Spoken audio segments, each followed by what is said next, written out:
Nu är tanken lite att vi ska ha en frågestund här med alla som har varit med, så man får chansen att ställa sina frågor som man kände att man inte fick svar på, om det var så. Jag vet att jag har många frågor i alla fall, så att we've heard so many different ways that you can go sailing.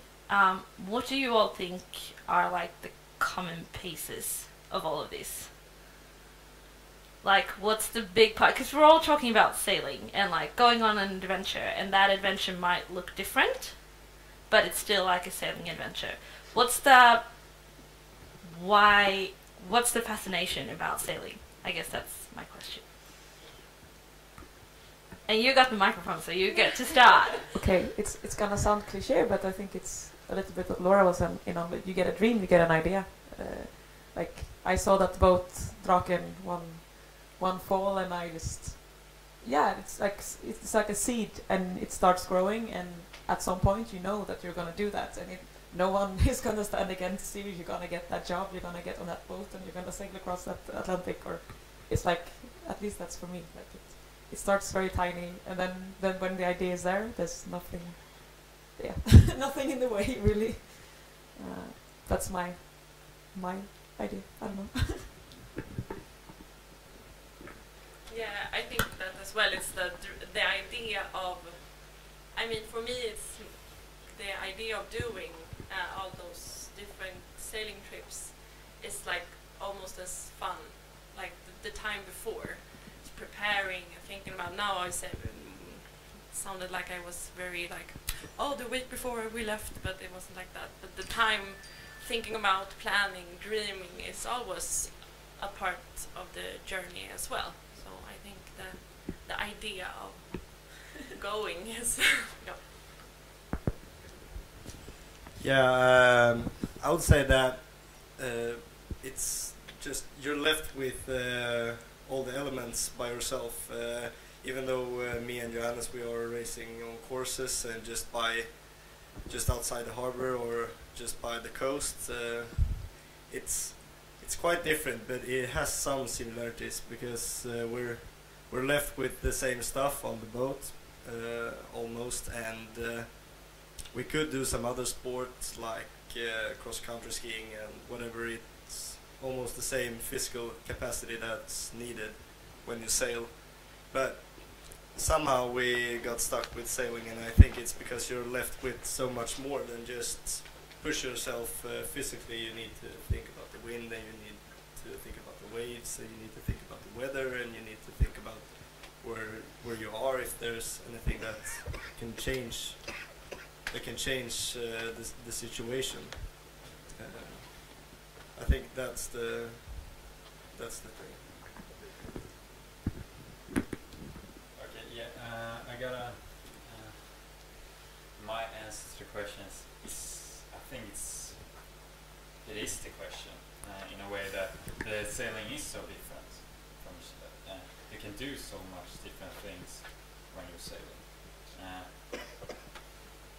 One dream that I have is to cross the Atlantic when I've done my Olympic campaign. So you can do all those things in the same sport and with the same idea. So I think that's why I like sailing so much. It's so you have so much things you can do, and you never fully learn. You can always learn something new. And I think that's the charm with sailing. Yeah, I think what connects all of us together, even though we do very different sides of the sailing, is just the thrill of moving a boat with just the wind, and it's quiet, and you listen to the waves, and you're looking at the wind and the sail and making it work. And like you said, it's amazing. Once you know this skill, there's so many ways to use it, so many things to do with it. I think so, yeah. Any questions? Doesn't have to be a question to all of them. It's alright if you just have a question for a single person. Oh, yes. I thought about it immediately when you were showing your pictures, Kayan, but maybe all of you have some thoughts about it. I'm trying to cut down on plastics. but it's also very practical because it's light, it keeps out the humidity. If it falls into the water, it doesn't sink. So I've been replacing with other materials. But I was thinking, like in Draken, maybe you would not use plastics. But anyway, I saw from the kitchen and from the food that you choose plastics anyway. So I would like to hear your thoughts about why you prefer plastics and if there is any other alternatives. Yeah, I have to say that everything was not an active choice. It was more that what was available to get at the time. But we became really gear freaks on board. Like I've never been on a boat where you care so much about what you wear, because you had to build like your own tent. So we were experimenting a lot with wool, and there were some vegans on board that didn't want to use plastic, for example. Well, they did use their master gear in the end, but they were avoiding using. They didn't want to use plastics, and they didn't want to use animal materials, so they were in a bit of trouble. But they tried very different, like cotton materials, using it with fat and stuff. So there were some experiments on that front. But it's hard to sail without plastic, especially if you want to. It's probably possible, but with your historical experience from archaeology, what would they use in Draken, or they would just not do any they would dishes? probably use wool. Like wool is very effective. Like I used a lot of wool clothes, and even though they were entirely soaked, you would still keep some kind of warmth. And they wouldn't do any dishes. Because when you made the dishes, you Yeah. had plastic balls. Yeah, I mean the Vikings probably had. I don't know if they cared about doing the dishes actually, but it was not an active choice to use plastic. But maybe there's alternatives. I was thinking from your historical. Okay. I have to say I love Vikings, but I'm not an I know very little about the Viking history. But we tried to look into like wool and especially leather. They used a lot of. If we should have been true to the story, we should have used seal for our ropes. We were using hemp instead, so we tried to use the natural materials that were available at the time for the ship itself and the rigging. But we were actually not always using the materials that the Vikings were believed to use. Still, the Vikings were really good traders, so it's not impossible that they could buy a lot of things from Southern Europe and use them on board. But yeah, plastic.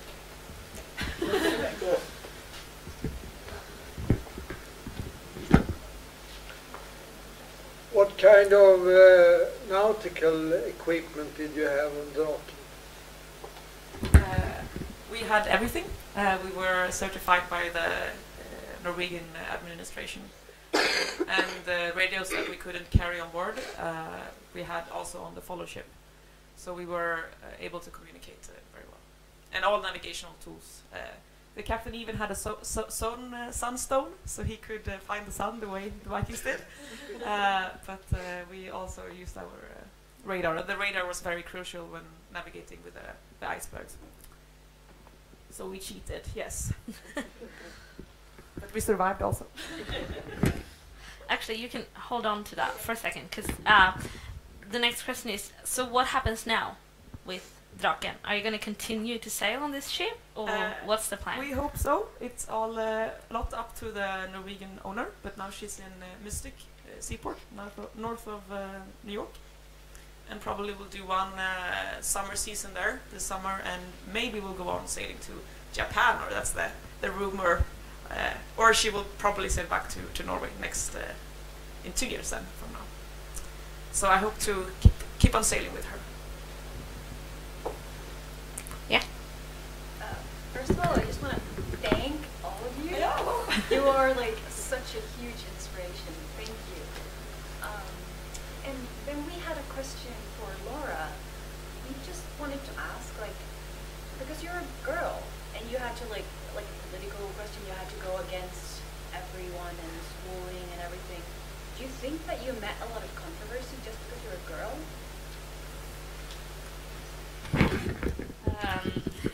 Good question. Yes, I think I did. I often wonder what it was like if I was a boy, if they cared as much.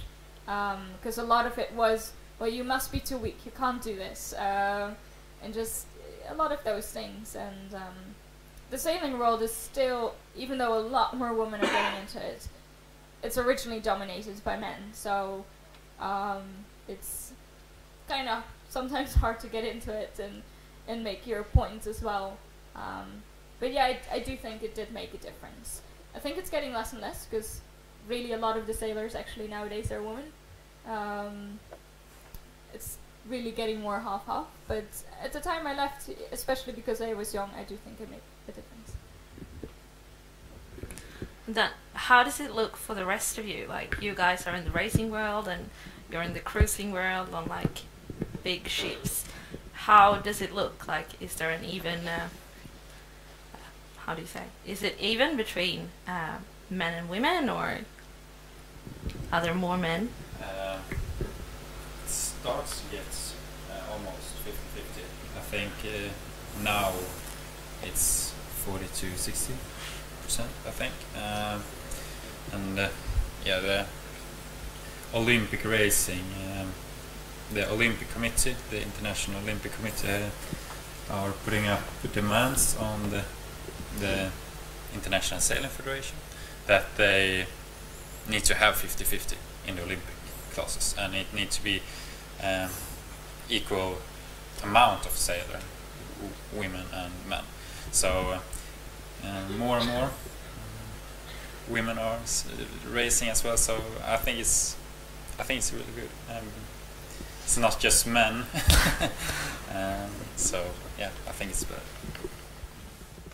And what about where you come from? Because you come from a complete different world than the racing world. Yeah, I really believe that it's getting better. Yay. But I also, on all my trips and all my different situations, I have always been bemött in a different way than the men I've been sitting with. It's like when I was sitting across the Atlantic, I was with two guy friends, and they would ask me, like, who let you on a trip by yourself? Only me. And I was like, no one, I can decide for myself. And that's the question my male friends never got. And we were in the same age and like from the same country and the same background and everything. And also in Kryssarklubben we sail, we have a lot of captains and mates that are women, but when people come to the dock and they're like asking the female captain, like, can I talk to the captain? And she's like, yes, that's me. And it's like, no, the real captain. And it's like, yeah, I'm the real captain. So I think it's starting to change because the women take the place, but I think the mentality is still a little behind. Yeah. And I think your story is funny because I'm a skipper on this sail training vessel where we take about 30 people, and I started sailing there 2 years ago, so I was 24. And this happens in Sweden. They ask you and they are a little bit surprised, but then they sort of accept it and they feel ashamed. But then when you go abroad and try to explain this, that yeah, I'm captain of a ship and we're 35 people and we sail across the North Sea, they don't believe me. Like, it happens several times that they just look at me and I see that in their eyes that they just say, no, like, she's making this all up. And that's like the most absurd thing that's happened to me. Like, they just simply don't believe I do this. And also when it came to Draken in America, it happened a lot of times that me and my friends, the girls on the boats, they thought we were like the wives of the people. We could tell the whole story, we could guide them around the boat, tell the story of the Atlantic crossing. And then after like 1 hour, they ask us like, yeah, so your boyfriend sailed here, or like they really don't believe I was on the boat. I like have to show them a picture. It's absurd. But and this sailing club, if you know anyone that should go sailing, they should go in the Svenska Kryssarklubben. No, but it's really a sailing school where there are women that are. You have someone to look up to and someone to learn, because this is unique. I haven't met any other sail training association where they have this amount of women sailing as skippers and mates. It's amazing. And we're not perfect. We still have problems in our association, I'd say. Okay. Yeah, this is important to me. Any more questions? I was thinking, otherwise, Laura, could you tell us a bit more about the youth program that you mentioned very briefly at the end of your presentation? Yeah. I've been thinking about it for a long time. Like also for people that just want to get into sailing and how do they do that. So it's still kind of in early stages. I'm trying to figure it all out and set it up. But I'd really, it won't really be about teaching the kids how to technically sail, but to simply be out on the ocean and get an appreciation for the nature and for the elements, waves, wind, to work together, to be away from the phone, to just be uncomfortable for a while. I think it's a very, very good thing. It really brings you back down to earth and teaches you a lot of good values. At least it did for me. Yes. One more question. If you guys had a message to the inner chatterbox, you know, the little voice that says, this is impossible, you can never reach your dreams. Like, if you could go back in time and talk to yourself when you had, like, that kind of battle with yourself, what would you say to, like, a new, inspiring person that's trying to reach their dreams? What is your message? Like, the one thing, like, focus on this, or how to reach your dreams. Just something that pops up. Anything. Can I actually start with that? Because I've been thinking about this a lot. I think everyone else is quite happy that you start, so. No, because when I went on like my biggest journey across the Atlantic, I was 18, not as young as you, but young in the eyes of my family and friends and stuff like that. And then I had someone else being that voice. Someone else was like, no, you can't do that, that's dangerous, you're so young, you're just a girl. And then I got more. I'm gonna do this. You have no chance in the world of stopping me. And now when you're more grown up, no one else, but not as much people say you can't do this or that. So you have this voice of your own instead. So I have my parents in here. And I'm trying to think about like taking that out and put it on my parents again. And have that force, like, yes, I can do this. You shouldn't tell me what not to do. So, because I like the question, because I've been thinking about that a lot. Because I'm trying to get away again on journey, but I have that voice like, no, you don't have a work, you have your job, and you have your apartment. And I'm like, no, I'm gonna do it. So yeah. Okay. I agree with you. I don't think I ever had that voice. It never happened. But I'm seeing it, especially in young girls, what you described. Also in boys. Everywhere in the Sail Training Association, I want to get in there. I mean, my chatterbox can be about something else, but it has never been about sailing, at least. I never thought that I can't do that. So I've realized it exists in some kids, and then I just try to smash it. Not too hard.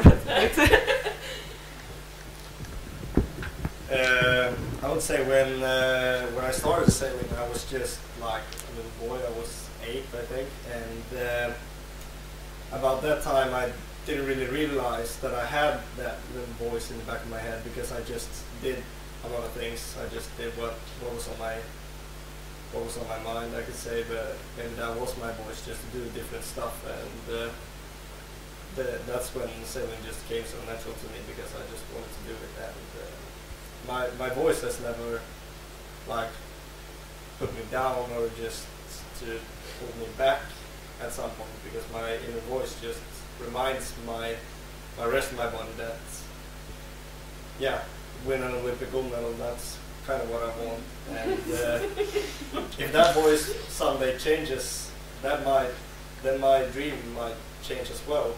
That may mean that I don't want that anymore. I want something else. I want to study, or I want to have another job or whatever. But right now my inner voice is just telling me positive things and just reminding my body, my rest of my body, that I need to go work out and I need to go to my job to get more money to go sail it even more. And yeah, so I think that's what my inner voice tells me. I think it's a bit different support from parents and stuff in the racing world. 14 or 18. I think, like you said, your parents didn't want you to go, but I've always had the support that my parents want me to go racing. They're financing my trips until now. And they've always been so supportive, so it's my own voice that's telling me, no, the Olympic gold medals is so far away. It's just one person in my class every 4th year that wins the gold medal. But I think you need to really make yourself believe in yourself, and you need to have a lot of self-confidence. So I think you just need to go on and say, like, just do it. There's no other way. Yeah, I agree, and I can relate a lot to what Gabby said. Like for me, especially when I wanted to go and everybody said you can't do this, I was like, I'm gonna do this. Like even more, the more people told me I couldn't do it, I really wanted to do it. It's gotten a little bit less now, but even now, like I'm thinking of, okay, I want to set up an organization and do all these things, and that's a lot of paperwork and a lot of things I don't know anything about that come with it as well. And I'm quite scared of that part. Like I'm confident I can sail now and run the boat, but all the rest of it I'm still scared. But I think a big part of it is to not be afraid to fail. It doesn't matter, you know. You prepare as good as you can. You try to, especially in the case of sailing, get all the safety measures. But if it doesn't work, it just doesn't work. You know, you failed, and hopefully you learn something out of it, and the next time you can do it better. So yeah, I'm not. If I won't manage, I'm not afraid of it, and I just hope I learn something out of it. And I think that's a really big thing. People are afraid to fail, and that's absolutely not the end of the world. You just start over and try again. And you learn a lot from it. So for me, that's always keeps me going. I just go, oh well. Even if the boat sinks, and it's okay. Yeah. Laura, I'm very happy that you're here today and that you're both speaking. But I still wonder, why are you here today? The other speakers are Swedish, and you could be anywhere. Why are you here today? Ooh, good question. Well, I kind of happened to be in Europe, and I was here last year, or whenever it was, a while ago. Yeah. It was last year. Yeah. And I was asked if I wanted to come and speak again, and I happened to be in Germany, so it was kind of convenient, and I really liked Stockholm last year, so I didn't mind coming back. Okay. So we mentioned it a bit before, but this whole seminar and this whole afternoon has been about inspiring people, and maybe especially young people. So I figured we could leave it with, if you could just leave one tip for people that wanted to start sailing, what would it be? You mentioned some of it already, that you can't be afraid of failure, but if we could just make a round.